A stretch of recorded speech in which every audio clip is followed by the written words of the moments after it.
আসসালামু আলাইকুম। রাজতন্ত্র বাংলাদেশের প্রজারা, আপনাদেরকে একটু গণতন্ত্র শেখাই বা একটু রাষ্ট্র পরিচালনা শেখাই।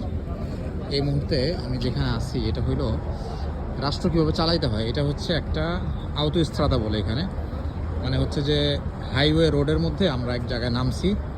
এখানে আমাদের পেট্রোল পাম্প আছে এবং একই সাথে রেস্টুরেন্ট আছে এবং একাধিক ডব্লিউসি আছে, হচ্ছে বাথরুম আছে, যেখানে যাত্রীরা তাদের প্রয়োজন সারতে পারেন এবং রাষ্ট্র কিন্তু এই ব্যবস্থাটা করছে।